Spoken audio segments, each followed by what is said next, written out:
VocalistClub presents.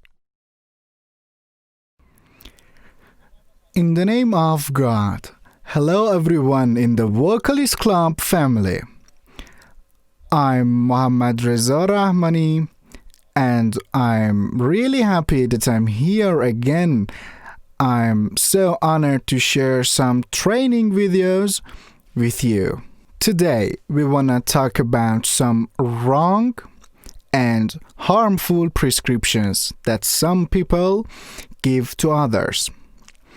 It might have happened to you that some of your friends, a singer or a vocal actor, gave you some wrong prescriptions, and it has been proved that many of these prescriptions are wrong and they hurt your vocal cords gradually. You may see some positive results from these wrong prescriptions in short terms, like 2 or 3 days.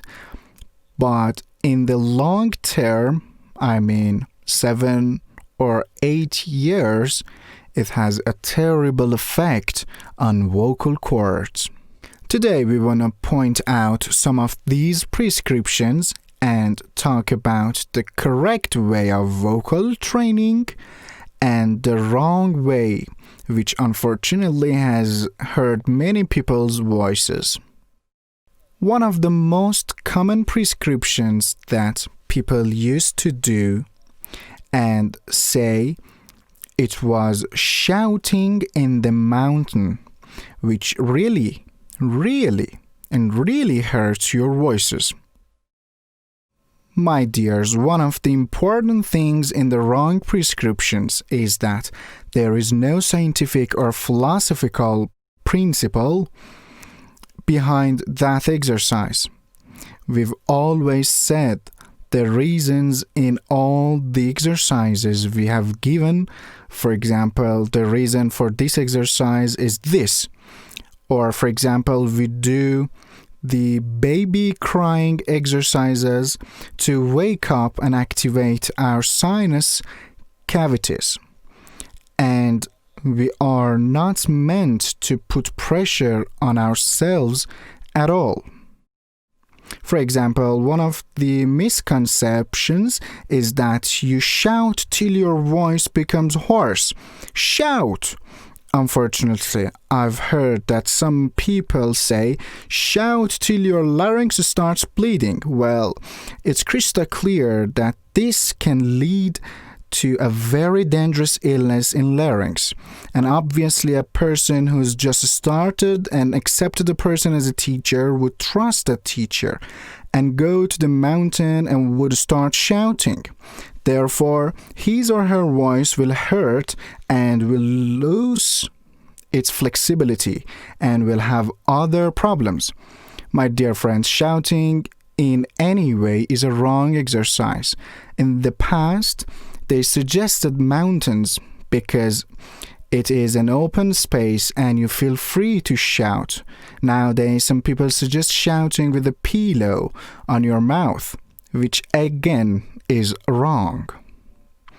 In the past, when the stove pipe was closed, people would throw something in a pipe in order to make a small explosion so that the pipe would be open. But the voice is different. Shouting doesn't work for having a good voice. The more we are friends with our voice, the better our voice will be.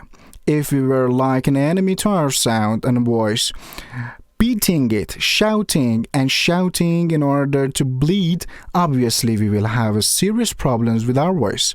These are really wrong prescriptions that make our voice worse.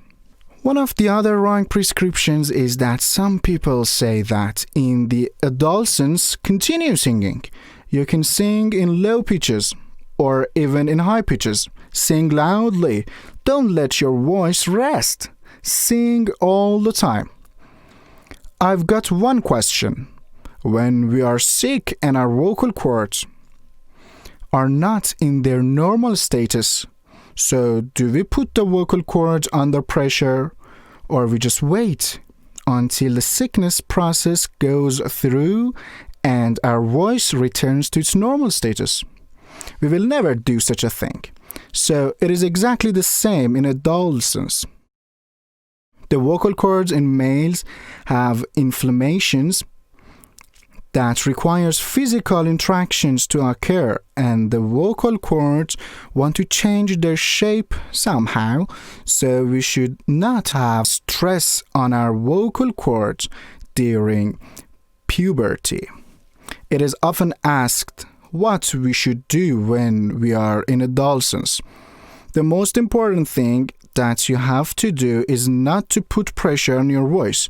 Not pressing the vocal cords will make you able to sing well after this period is over.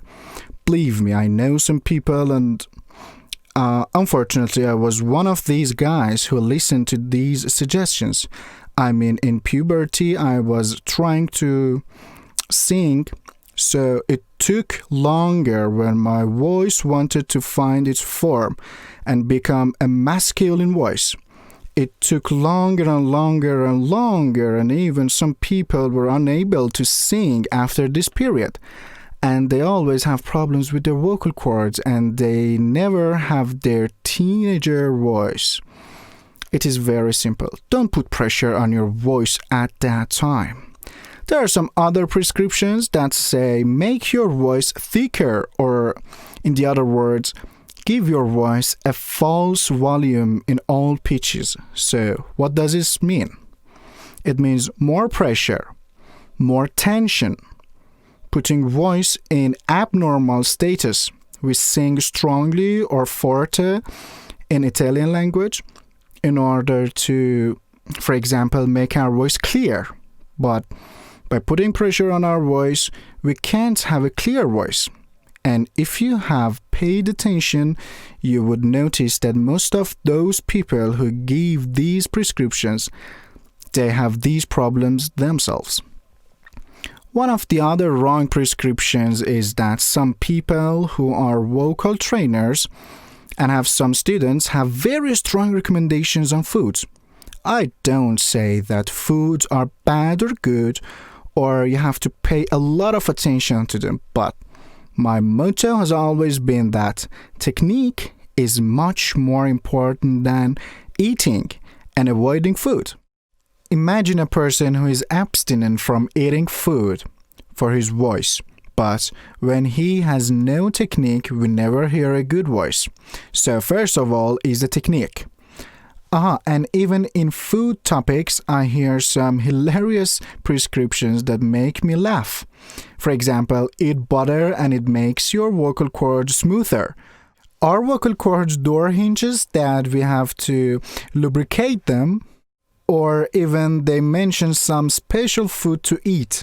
Okay, maybe that special food works for some people, but it is not something general, and we have to work on our vocal techniques and our vocal training. And a little bit further in the scientific parts, or some parts that look like science, there are some other prescriptions that distract the mind of the student and involve it in some not important parts. For example, a student comes and asks me, Sir, in high pitches, where should I keep my seabed throat? In blah blah pitches, how should it be? Or, for example, when I open my mouth in high pitches, I feel a lot of pain in my jaw. I mean, the student's mind is diverted by the teacher's incomplete knowledge to positions that cause the student to become involved in other things. And some other prescriptions that you might have heard them. And right now, I'm not here to tell you these wrong prescriptions in a tutorial way, but I'm here to tell you how to understand that this prescription is right or wrong. Should we listen to this teacher and follow him, or listen to the other teachers and follow him? If that teacher said that, should we accept it or not? Because Our vocal cords are worth more than just something for test and error. And unfortunately, many people who consider themselves as a singing teacher do these things on their students. Best regards to the service of all dear professors who are very skilled in this art, who have cultivated many students and presented to the community, and they themselves have been very successful. I don't mean those dears, I mean those guys who call themselves a singing teacher, but we haven't heard a good song from them. Guys, this is a very important feature. A good teacher should have good singings in his or her resume. When a person couldn't sing well, how is it possible that he or she can tell others how to sing well? This is the first feature of a good singing teacher. A good singing teacher should have a good resume in singing, in some valid sites. I don't know, for example, in social media, there should be his or her singings, or some people in society should know him or her, that we can access them to ask about him or her, to see where that person was and where that person is. Who was his or her teacher? Are his or her prescriptions logical or not? The second feature is when that teacher gives you a prescription or some suggestion, you should ask why. When I tell you to do this exercise, I should know what it is good for, how it helps, what features it has. You have to ask these why questions, and the teacher must persuade you. If I tell you to do this exercise, it is because I want this thing to happen to your voice. And the next question is, how long does it take for getting a good result? This is very important. Maybe a teacher says that, okay, you have to do this exercise for a while, then we will see what will happen. Of course, a real teacher would never say that, because a teacher is someone who passed all these steps and challenges. So he or she knows all these well. A good teacher will give you a period of time. He or she would say, if you do this exercise for example, 2 months, or from this day till that day, or for 1 year or 2 years, because of these reasons you will achieve this thing, or you will be here. Your voice from point A goes to point B. And the next point, which is very important, is that your vocal cords shouldn't have problems at all, or your voice shouldn't be in danger. If these things happen, it is wrong. We are gradually raising our voice. Imagine a person who wants to go to a gym, for example, a bodybuilding gym. And after 2 or 3 months, his physical status, instead of being better, becomes worse than a person who hasn't gone to the gym. He might have muscle problems, physical problems, and many other problems. He needs to visit a physiotherapist. So it means that this is the wrong way, and it is much better to stop it right now than continue this way. In vocal cords, it is the same. After 4 or 5 months, if you notice that your previous status was better, it would mean that the exercises you've done were wrong, or you wouldn't have understood what your teacher said, or your teacher would have given you wrong suggestions. Dear friends, pay attention to these tips.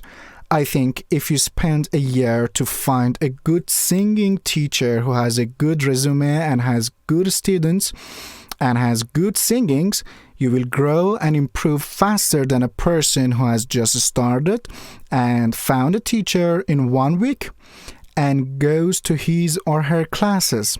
I always tell my friends who are musicians or singers to have this on their mind. Spend some time precisely and find a good teacher and try to learn from him or her. In this case, you will grow faster than a person who finds a teacher without doing any research, and unfortunately, bad things will happen to that person. many friends who attempt in my classes or online courses or workshops, I see them that they were very passionate to learn, or even they themselves had some students, but because they have chosen a teacher without doing some research, they fell behind where they should have been at that present time.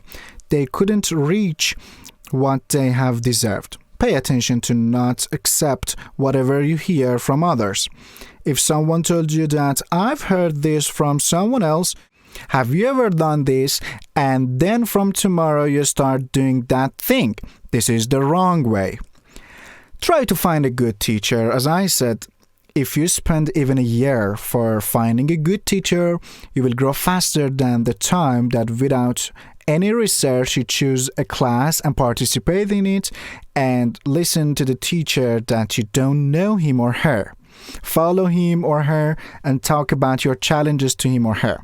And be sure that if a teacher told you that sing this, but don't worry, your voice will distort, or for example, your vocal cords will bleed, but after a while it will be okay, my friends, these are seriously wrong, and you must pay attention that there shouldn't be any pressure on your voice from the first. There shouldn't be any pressure on our voice from day one and ever. Sometimes after some months, when the student was practicing on the high pitches in order to activate and make the student's voice more dynamic, I may put a little pressure on the students to sing higher. But the teacher knows what's happening, not to destroy the student's voice, and then tell the student, okay, now rest for 6 or 7 months and then let's figure it out what to do. Pay attention to this important point because it is really important. I decided to make a video about it. Unfortunately, there are many students that ask me if we heard something like this, do we do it or not? We heard something like this one, do we do it or not? Pay attention to what exercises you do with which teacher. There are too many good teachers, too many. But you have to search and find these good teachers who I wish them health.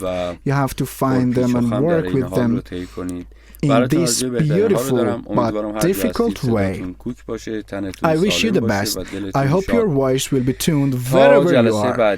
Till the next session and the next video, take care and goodbye.